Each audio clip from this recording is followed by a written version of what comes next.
വെറും 1000 രൂപയ്ക്ക് ഒരു ബിസിനസ് തുടങ്ങാം. 50,000 രൂപയുണ്ടെങ്കിൽ ഒരു അടിപൊളി ഒരു ഷോപ്പ് തുടങ്ങാം. 1000 രൂപ നമുക്ക് ലാഭം അതിൽ നിന്ന് കിട്ടാൻ പറ്റുന്ന തരത്തിലുള്ള ചെറിയ ചെറിയ ബിസിനസ്സുകൾ എങ്ങനെ തുടങ്ങാം.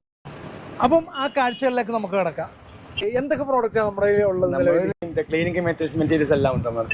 അതെ അല്ലേ? ഈ 1000 രൂപയൊക്കെ ഉണ്ടെങ്കിൽ അത്യാവശ്യം ഒരു ജസ്റ്റ് അന്ന് ആൾക്കാർക്ക് ജീവിക്കാൻ പറ്റുന്ന കുറച്ച് പ്രോഡക്റ്റുകളൊക്കെ ഇവിടെ നിന്ന് കിട്ടും എന്നൊക്കെ പറയാം അല്ലേ? അത് എന്തൊക്കെയാണ്? 10 രൂപ വില വരുന്ന സോപ്പ് ഇതുപോലത്തെ റൗണ്ട് സോപ്പ് കണ്ടല്ലേ, 10 രൂപ വരെ ഉള്ളൂ. അതെ അല്ലേ? അതൊക്കെ ഒരു 100 1000 രൂപ. അപ്പം അങ്ങനെ നമുക്ക് അതും കൊണ്ട് ഈ അങ്ങനെ ചെയ്യുന്ന ധാരാളം പേരുണ്ട്.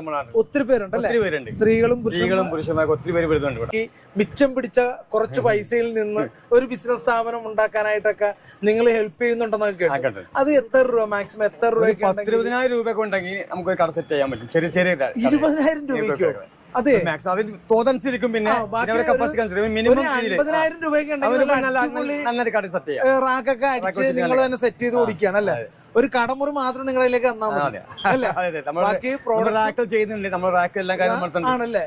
സർവത്ര സാധനം ആൾക്കായിട്ടാണ് ഇവിടെ നിന്ന് സാധനം പോയിക്കൊണ്ടിരിക്കുന്നത്. ചാക്കും പടിയും വണ്ടിയിലൊക്കെ വന്നാണ് ഇവിടെ സംഭവം കൊണ്ടുപോകുന്നത്. കാരണം വെച്ചാൽ അത്രയ്ക്ക് ചീപ്പ് റേറ്റിലാണ് ഈ ഒരു സ്ഥാപനത്തിൽ നിന്ന് കൊടുക്കുന്നത്.